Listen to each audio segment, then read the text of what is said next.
अस्सलाम वालेकुम दोस्तों। ईद के मुबारक दिनों में आजकल फ़लस्तीन और इसराइल के बीच में जो हालात चल रहे हैं, मैंने सोचा कि उस पर मैं एक वीडियो बनाऊं। ख़ास करके ये वीडियो बनाने का रीज़न ये था कि मैंने ट्विटर पे जो अपने ओपिनियंस रखे हैं कि आई स्टैंड विद इसराइल, उस पे मुझे बहुत सारा बैकलैश मिला है। बहुत सारे लोग ये पूछ रहे हैं कि किस तरह की मुसलमान है जो फ़लस्तीनियों के साथ नहीं खड़ी है और कहती है कि आई स्टैंड विद इसराइल। दोस्तों, इसके बहुत रीज़न्स हैं। पहला रीज़न तो ये है कि अगर आप हिस्ट्री में जाएं तो जेरूसलम जो है वो कभी भी मतलब फ़लस्तीन का हिस्सा नहीं बोला जा। फ़लस्तीन तो नाम ही जो है वो मॉडर्न है। जूस हमेशा वहाँ की मेजॉरिटी रही, वो जूइश लैंड ही हुआ करता था। जेरूसलम जो है वहाँ पे ईसा अलैहिस्सलाम की पैदाइश हुई थी। ईसा अलैहिस्सलाम जिसको क्रिश्चियंस जीसस क्राइस्ट कहते हैं, वो उनके पेरेंट्स भी जूइश थे, वो खुद भी जूइश थे, और जिस कम्युनिटी में वो पैदा हुए थे वो भी जूइश थे, और पूरी दुनिया को ये बात पता है कि उनकी पैदाइश जेरूसलम की है। तो इसमें कोई दो राय नहीं है कि जेरूसलम एक्चुअली जूइश लैंड है। माना कि कई मुस्लिम इन्वेडर्स ने आके इसको इन्वेड किया, इस जगह का अरबाइजेशन हुआ, मगर फिर भी यहाँ पे मेजॉरिटी जो रहने वाले वो हमेशा जूइश ही रहे हैं।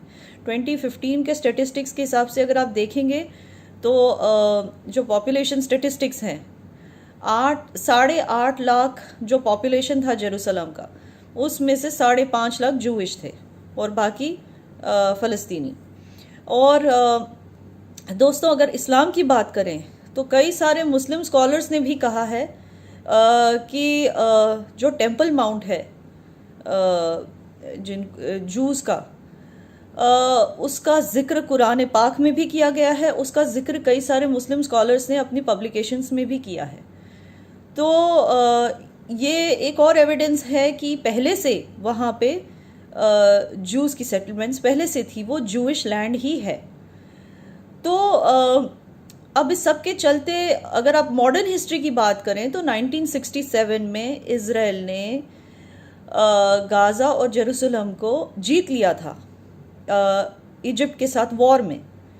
तो बाकायदा उन्होंने इन दो टेरिटरीज, ये जबकि हिस्टोरिकली उनकी खुद की टेरिटरी है, मगर फिर भी इन्होंने फिर से वापस जीत लिया इसको, ठीक है ना। उसके बाद उन्होंने देखा कि ठीक है, यहाँ पे मुसलमान बहुत सारे रहते हैं, तो उन्होंने रिस्पेक्टफुली 1990 का ओस्लो अकॉर्ड साइन किया, जिसमें उन्होंने गाज़ा पैलेस्टीनियन अथॉरिटीज़ को हैंड ओवर कर दिया, सिर्फ उन फ़लस्तीनी मुसलमानों की रिस्पेक्ट करते हुए जो वहाँ पे रहते। वहाँ पे जूस भी रहते थे, मगर उन्होंने कहा कि कोई बात नहीं, हम इसको पैलेस्टीन को हैंड ओवर कर देंगे। ये 1990 के ओस्लो अकॉर्ड में ये बात इसमें जारी होती है।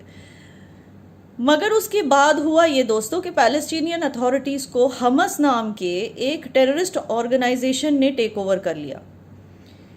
उन्होंने पॉलिटिकली भी वहाँ पे इलेक्शंस जीते, और उन्होंने पैलेस्टीनियन अथॉरिटीज़ को हटा के अपने हमस के मेंबर्स को हर एक ऑफिशियल डिपार्टमेंट में डाल दिया। मैं आपको क्लियरली बता दूं दोस्तों, हमस जो टेररिस्ट ऑर्गेनाइजेशन, उसको क्यों कहा जाता है, क्योंकि उनकी बुनियाद ही है जूस की नफ़रत। ये ऑर्गेनाइजेशन बनी है जूस की नफ़रत पे। इन्होंने इलेक्शंस जीते हैं जूस के खिलाफ नफ़रत को प्रोपगेट करके।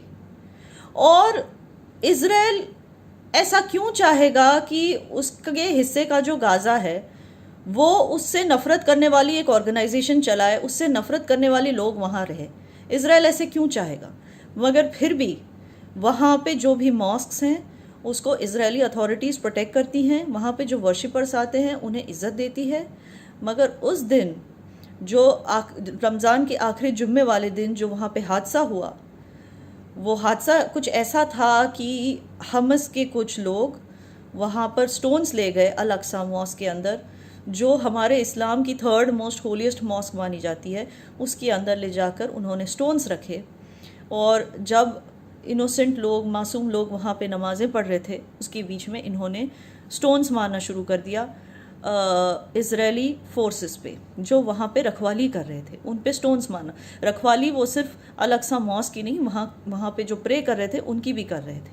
और ऐसे बहुत सारे वीडियोस आपको नेट पे मिलेंगे जहां आप देख पाएंगे कि इजरायली फोर्सेस बूढ़े और बुज़ुर्ग मुसलमानों को खुद अपने हाथ से पकड़ के स्टेप्स के ऊपर चढ़ा रहे हैं, अलग सा मॉस्क के अंदर ले जा रहे हैं, उनको एस्कॉर्ट करके उनको हेल्प कर रहे हैं, बच्चों को हेल्प कर रहे हैं। आप बहुत सारी ऐसी वीडियोस देख पाएंगे। मगर जब हमस के टेररिस्ट ने, अलग सा मॉस्क ने स्टोन पेल्टिंग शुरू कर दी, तब इजरायली फोर्सेस ने वहाँ पे आके उनसे मॉस्क को खाली करने को कहा। और इस बात को वो वायरल करते जा रहे हैं दुनिया भर में, और ये कहते जा रहे हैं कि ये मुस्लिम कार्ड खेलते जा रहे हैं, और हर एक मुसलमान से कह रहे हैं कि हमारे साथ हमें सपोर्ट करो, हमारे साथ खड़े रहो और इज़राइल के ख़िलाफ़ आवाज़ उठाओ। तो दोस्तों, हर एक मुसलमान इतना बेवकूफ़ नहीं है कि वो चोर, उचक्कों या किसी रोग टेररिस्ट ऑर्गेनाइजेशन का साथ देगा सिर्फ इसलिए कि वो मुसलमान है। क्योंकि इस्लाम में एक लफ्ज़ आता है हुदूद, और हम अपनी हदें पार नहीं करेंगे। किसी ऐसे को हम सपोर्ट नहीं करेंगे जस्ट बिकॉज वो अपने आप को मुसलमान कहलाता है, मगर वो चोर है या स्टोन पेल्टर है या फसाद करने वाला इंसान है, तो हम उसे सपोर्ट नहीं करेंगे जस्ट बिकॉज वो अपने आप को मुसलमान कहलाता है। और दूसरी बात, जिस तरह का हेट्रेड फ़लस्तीनियों के दिल में है जूस को लेके, उस तरह का हेट्रेड कहीं भी हमारे इस्लामी हमारे मज़हब में या हमारे कुरान में कहीं भी इस तरह का हेट्रेड का जिक्र नहीं किया गया है कि किसी भी जू को इस तरह से हेट करना चाहिए या उनके खिलाफ़ इंटॉलरेंस दिखानी चाहिए या उनके खिलाफ़ प्रोपेगेंडा करना चाहिए या किसी भी तरह से मैनिपुलेट करके उनको ज़मीन से बाहर करना चाहिए।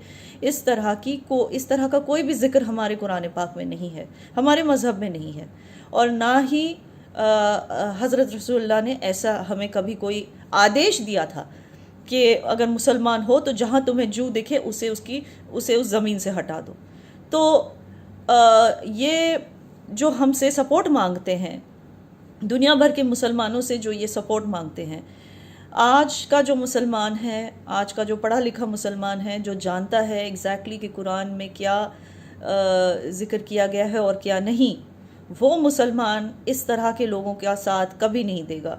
और इसलिए आज आप देख सकते हैं कि it is not only India but it is also a lot of Arab Nations that stand with Israel. तो दोस्तों, आई होप कि मैंने अपने पॉइंट्स क्लियर कर दिए हैं। Thank you for watching.